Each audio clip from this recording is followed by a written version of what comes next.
Good morning, everyone. Time to round some stuff out. We've spent a lot of time talking about the positions of big need. We've spent a lot of time talking about the positions of moderate need. And we even threw in an extra video just talking about the backup quarterback spot. But just because we've kind of wound things down to the point that we're now talking about positions that we're pretty good at, doesn't mean that we're completely done. And it also doesn't mean other things can't open up, which actually the last couple weeks, what with our defense supposedly changing to a hybrid, has taught us.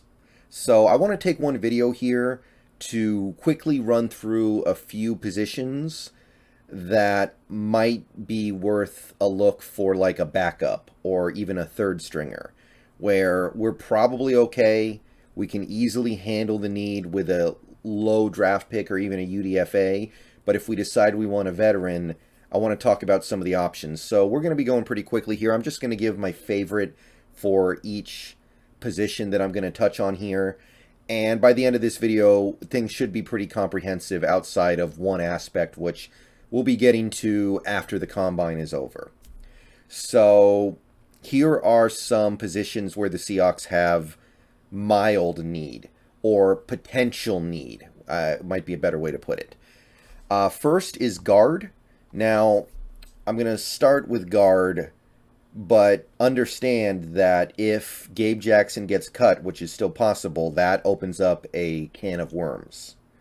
So if Gabe Jackson goes, I don't think you can fully trust Phil Haynes, but as of right now, you've got Gabe and Damian Lewis starting at guard, and you've got Phil Haynes backing him up, and he proved that he can play well at both guard positions.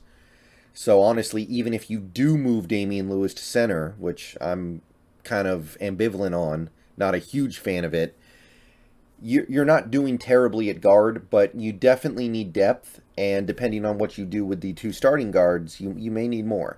But if you just need depth, there are two guys who I kind of would like to bring on for maybe a couple mil. The first is Dan Feeney of the Jets. He played a little bit in 2021 and graded out quite well, but over his career, for the most part, he's been an average at best player. A lot of very lackluster PFF grades. He's played a lot, so he's kind of a quintessential veteran minimum backup guy.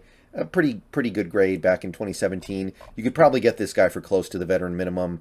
He was a third-round draft pick. He's a little lighter in the pants than the average interior lineman, which I think is good for our scheme.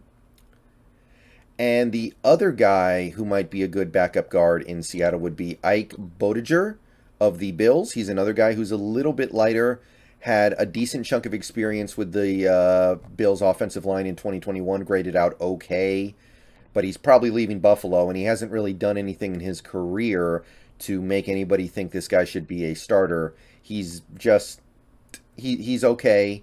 Maybe he's in line to get paid a little bit just because he's relatively young and he has played better lately, but this is a guy who, in terms of his PFF grade and his general perception, is sub Ethan Posick. So whatever Ethan Posick gets, Ike should be getting less.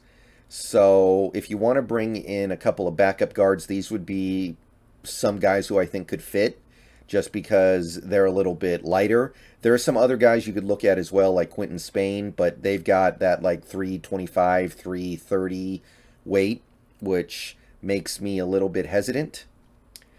The next position we're going to take a quick look at here would be defensive tackle, and we're probably going to spend a lot more time on defensive tackle after the combine because there's been a new consideration to consider, but for the moment, just thinking about the one tech position. You've got Poona Ford, and he's already making a bunch of money, but if you don't bring back Brian Monet, he's your only one tech. So if you want to bring in another one tech, well, I don't really know why you wouldn't just bring back Monet because he's going to be 1 million at most against the cap, and he's fine. But if you don't for some reason, my main guy to take a look at for the one tech backup would be Daquan Jones. Most recently of the Panthers, he had a pretty good season in 2021, just stuffing the run. Little bit of a presence as a pass rusher, but not a whole lot. 66.4 grade in 2021, solid. 2020, solid. 2019 actually really good, but he's never played a lot, and he's just a one tech. He's just a big body, and he's on the wrong side of 30 now. So he'll be turning 31 in the middle of the season next year. So we're just talking about a guy who might get a couple million, and he'll probably be pretty happy with that. So again, I'm happy with our one tech spot. I don't think you really need more than one tech, and you can have another guy on your practice squad. But if you did want to bring in security behind Poona Ford at the one tech spot, I think Daquan Jones would be your best bet. Now, there is a big consideration this team will need to make with the nose tackle spot, but that is coming in a future video. You'll probably see that in about a week and a half. So keep an eye out for that. But in terms of the one tech specifically, I kind of like Daquan Jones to be somebody who can back up Poona for very little money.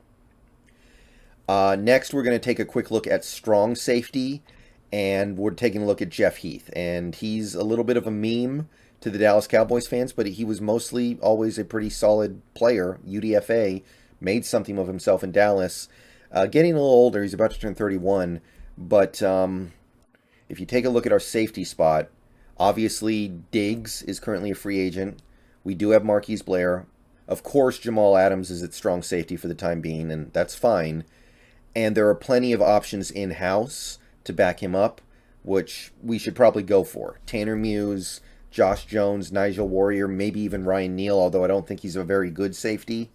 Those would be okay, but if you want to go outside to bring in a strong safety to back up Jamal, I like Jeff Heath. He was a backup last year for New Orleans, barely played, but if you take a look at before, he always graded out fairly well, almost a 73 in 2020, 3 interceptions.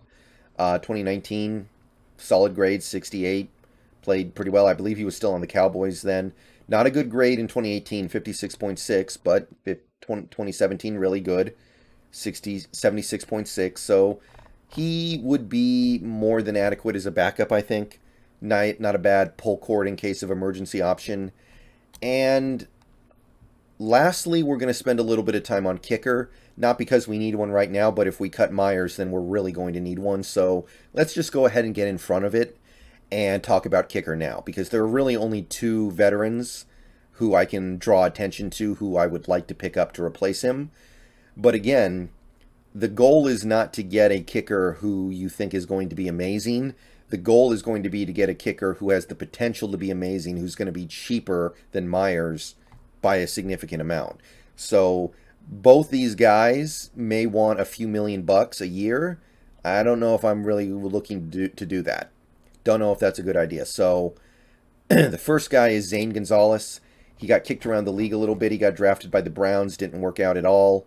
Found his way to Arizona, had a solid 2019, made 89% of his field goals. Bad 2020, and then 2021, he was really good, made 91% of his kicks, but he missed not the last 5 games, I don't think, but he missed 5 games, excuse me, and Arizona's in a little bit of a cap crunch. I don't know if they want to be messing around with a kicker who is struggling to stay healthy, but he's talented, he's good, he made a 57-yarder last year, he made all but one of his extra points, which became a bit of an issue for Myers last year. So if we move on from Myers and Zane's willing to play for maybe a 1-year prove-it deal or just generally a cheap contract, I like it. I think I would not assume that Myers would be better than Gonzalez just in a vacuum, honestly. And the final guy would be Joey Sly. This is another guy who's kind of been pushed around the league, but he's got a big leg. He's made some 56-yarders in his career. He's actually come very close to making some longer kicks than that. 2021 was actually a really good year for him. He was on 3 different teams, but he made 92% of his kicks. Missed a lot of extra points, which is a concern, but the talent is there. The big leg is there. Not a bad bet if you're trying to find somebody who you think is just randomly going to have that big year. He's made 12 kicks or 13 kicks of 50 or more yards in 3 seasons. Pretty huge percentage of his total number of field goal attempts, actually, and he's done pretty well with it. So Joey Sly would be somebody I would be willing to take a flyer on at kicker. again, kicking is random. You may as well go cheap. There's no point in paying a kicker big money unless you know he's money in the bank. So if you can get Joey Sly for a couple million, sure. Honestly, this is a position I would really like to address in the draft, but there are good veteran options. Those are the two that caught my eye. And I think that's really all I can say as of right now for this team. If we cut somebody or do something really unexpected, then that'll open up new venues. But as of right now, this is all I really see in terms of free agency needs outside of the 3-4 considerations, which are coming next week. But hope you guys enjoyed the initial rundown. We've got a little more work to do. I'm happy about it. The Seahawks are making me work a little bit harder to analyze what they might do this offseason and what would make sense, but that's a good thing. I'm happy that we might be moving away from this defense we've been running for forever.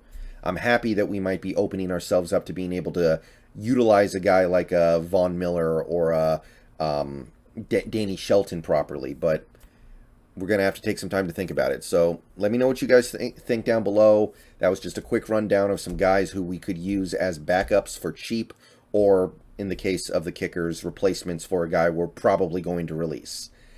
So see you guys later today. Go Hawks, and Combine's coming up. So I'll talk more about that soon. But for now, that'll do it.